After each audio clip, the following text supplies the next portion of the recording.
Just gonna get myself nice and comfy. Ugh, I'm about to yap. And I love to yap, so let's go.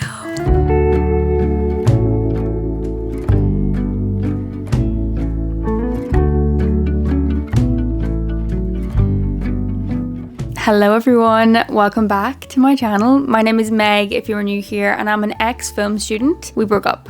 Me in film school, we broke up. In other terms, I graduated. Yeah, I graduated film school. I graduated about, oh my god, I think I graduated 2 years ago. No, I graduated last year. Yes, I graduated last November. I freaked myself out there, but it has been a year since I've graduated, and I am a film nerd. I'm a film lover. You don't need to have gone to film school to feel the way I do about film. So many of us love film and cinema and television and all of it. It's just such an incredible experience that brings us all together, and I love to yap about it. So get comfy, grab a cup of tea, grab a cup of coffee, a martini, a margarita, whatever floats your boat, because today we're going to be chatting about my most anticipated films for the rest of 2024.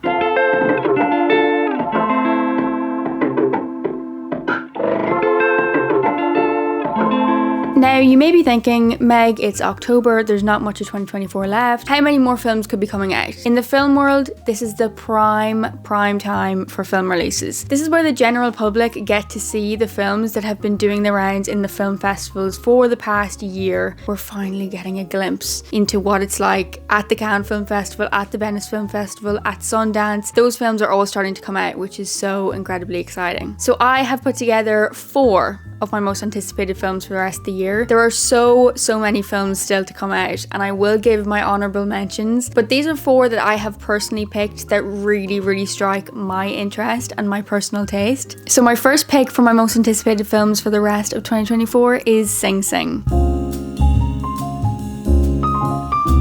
Sing Sing is directed by Greg Kuder. I think that's how you say his name. It stars Coleman Domingo, and he is an actor that absolutely fascinates me right now. I'm completely drawn to him. I think I love him as a person, but I also adore him as an actor, and he's really coming into his thriving era right now, which I absolutely love for him. Sing Sing follows a prison group within Sing Sing prison. It is based on a true story, and it stars a very minimal cast, which is always something I love. I think for me, one of my pet peeves is when a film has a good main plot, but they completely neglect their subplots. And I don't know whether that's sometimes because there's too many, or it's just kind of very basic, simple writing they're using for them. But I think the best friend or the brother or the sister can be some of the most interesting characters in a film, even though they're not the main character, when they're written properly and they're given that time. I absolutely love it. So I'm kind of hoping that's what's going to happen with Sing Sing. It does follow a theatre group, so I'd love to see more than one character with a focus. I'd love to see for the other inmates, how is their experience, what's their backstory, how are they growing within this theatre group. So this film's been received so brilliantly so far across film festival runs and the general public that have seen it so far. I unfortunately have not, because this film has released, I believe, in America, in the UK, and it was released in Ireland, but it only showed in Dublin cinemas, and I do not live close enough to Dublin for that, which is so incredibly frustrating. But I'm kind of fingers crossed hoping they will release it with a bigger run, possibly towards the Oscars. I would be very upset if I don't get to this film in cinema, but sometimes that is the case with smaller budget films. They do not go to every cinema they can go to, which is unfortunate, but I can also understand that. So I'm just kind of like sitting here every day thinking about Sing Sing and hoping that it will reach my local cinema. I'm praying. The next film is Anora. Anora is directed by Sean Baker. He's the director of the film The Florida Project, his most famous film. It is such a brilliant movie. I watched it for the first time last year, and based on the hype Anora is getting, it seems like Anora is going to be even more popular than The Florida Project was, which I'm incredibly excited for. His film The Florida Project really caught my eye while I was watching it. It kind of felt like this is a director that I want to follow. I want to see where he goes. I want to see how he keeps growing. Anora has been majorly successful successful at film festivals. From Cannes to Venice to Sundance, Anora has kind of just taken over. It has been the film to talk about this year, and I believe it's due to be released in November here in Ireland. I tried to go in with very minimal knowledge to films, especially those that I'm severely interested in. It's almost like the contrary, you'd think I'd want to know as much information as possible, but I really do believe going into films with an open eye, an open mind is such an important way to see it. And although I keep an ear out for film festival buzz and who's talking about what and what critics are saying what, and I know Anora has done so well, but all I know is that it is based on a sex worker in New York, I believe, and she very quickly, very suddenly marries the son of a very wealthy oligarch. That's it. That's all I know. And I'm happy with just knowing that. It's definitely one I'm going to be sat in on the first night because I've heard enough. Everybody else has gotten to see it and I'm tired and sick and tired of it. I want to be the one watching Anora now. It kind of feels like by the end of the year, after watching all the film festivals happen, you're just like somebody who just doesn't know. Like you're not in the know. And it's so rude. It's so rude. What about us, okay? I wish we could all go to film festivals. It kills me. It kills me. My next film is Mickey 17, which is a funny name.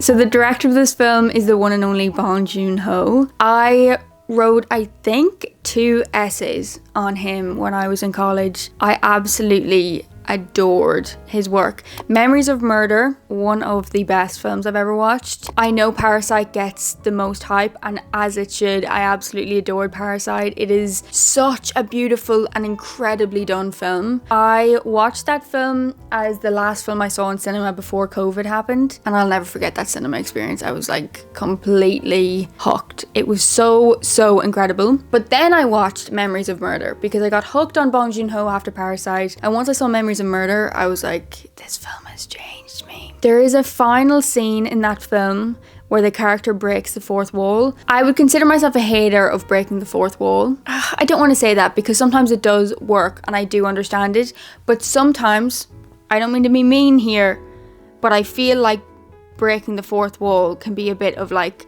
a lazy cop-out for like a dramatic ending to a film. Like it's easier to just be like, make the character go like this than it is to like give us a solid ending. That feels so mean. I feel so mean saying that, but it's sometimes just how I feel about the fourth wall breaking. It gives me student film vibes, and I'm saying that as a person who has done student films. It's the easiest option. It's kind of like when you're stuck in a corner, you only have a 5-minute short film to do and you've got no other choice, and if you want to make an impact, you got to do something like this. We rely on breaking the fourth wall as a piece of like plot twist. However, it does work in some instances, and in Memories of Murder, it is so perfectly done. I'm not going to talk about it too much because I don't really want to give that away. I am suggesting that you pause this video. Actually, no. Sorry, I'm helping myself out here. Finish this video and then go watch Memories of Murder. It is such a brilliant piece of filmmaking, but that end scene, if you watch it, you'll know what I mean by a brilliant use of breaking the fourth wall, because the film is based on real murders that happened.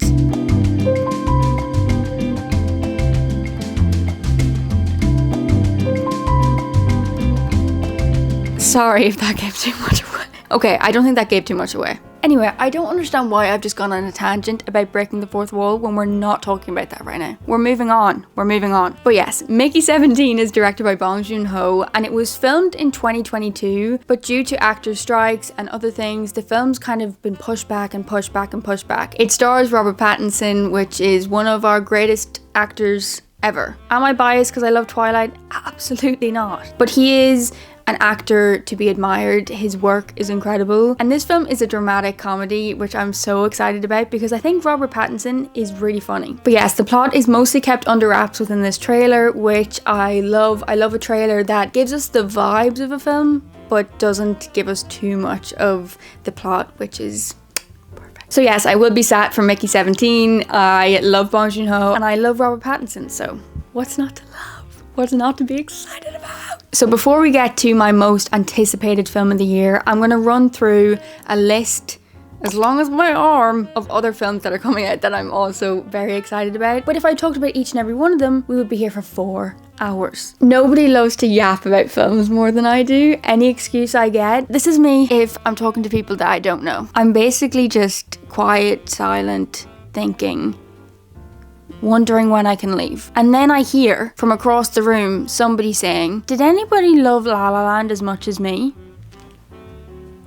I rise. I actually levitate when people talk about films. So yes, we could be sat here for 4 hours if I talked about every single film I'm looking forward to, but I can't. So here's a really quick run through of the other ones I'm also interested in. Starting with 2 Sebastian Stan films. We've got A Different Man and The Apprentice. Next is Queer. It is directed by Luca Guadagnino, starring Daniel Craig and Drew Starkey. Then we have The Brutalist. We've got Gladiator 2. Obviously I'm excited. Are you crazy? I'm obviously gonna be sat. And on the same day we've got Gladiator 2, we've got Wicked. Can I just say, Wicked is actually a part 1. There's meant to be a part 2, but they're just not really advertising that, which is kind of fascinating to me. But yes, Gladiator and Wicked are coming out in the same day. Guess who's trying to be Barbenheimer? These two. These two are. We then have Paddington in Peru. Duh. Are you crazy? Obviously I'm excited. Then we have Nosfer... Oh, fuck. I'm actually scared to mispronounce this because this is like cult classic. It's a remake. It's Nosferatu. And the final honourable mention is A Complete Unknown, starring Timothée Chalamet as Bob Dylan. I'm gonna be sad. I'm gonna be sad. Am I fed up with biopics? Yes, but am I gonna be sad? Yes. You're crazy. And very lastly, we have my most anticipated film of the year. I'm actually scared and excited to see this film. I'm scared because I fear my heart will break into so many pieces it will be hard to put it back together. I worry for the drive home after seeing this in the cinema. Will the tears be so bad that I'll have to just pull in and wait 2 hours till I stop crying? That is the question. This film is, of course, We Live in Time. This film stars Andrew Garfield and Florence Pugh. It is a romantic, not a romantic comedy. Don't be confused, honey. It's a romantic, sometimes funny drama, okay? It's not gonna be okay. It's like not okay. I watched the trailer for this film the day it dropped and I cried. And I went to the cinema last night to watch a film and the trailer came on in the cinema. I cried. I can't get through the trailer for this film without crying, let alone the film itself. Yeah, I'm concerned. No, I'm concerned. And if you watch the trailer, you'll get that. I will recommend you watch the trailer for this one because I think it is a brilliant trailer. Watching Florence Pugh and Andrew Garfield fall in love on screen and have a baby? Sign me up. Sign me up. But that is all I have to say for now. I didn't give too much information away about the films that I'm excited for. I love walking into a film just knowing maybe who directed it, who's starring in it, knowing a general gist of what it's about. I like knowing a few of those things, but otherwise, I'm going in and I'm making up my own mind. So yes, you're pretty much going to find me in the cinema from now until the 1st of January because that is actually the day that We Live in Time comes out. It comes out on the 1st of January here in Ireland and the UK because it's A24 distributing it. It's currently in the cinemas in America right now, and right now it is currently October 14th, but in Ireland and the UK it doesn't come out till the 1st of January. Can I just add as well, A24, you started as a distribution company. You should be doing better than this. This film should be out globally at the same time. You want me to have to avoid spoilers on this film from now until January 1st? Anyway, this is not an attack on A24. You know I love you, but you gotta get your shit together. Let me know any films that you are most anticipated for in the comments below. I hope you guys enjoyed this video and got some inspiration for going to the cinema. Get your cinema pass, get your monthly cinema pass. It's going to be a good 2-3 months of cinema, so get going to your local cinema. Love ya!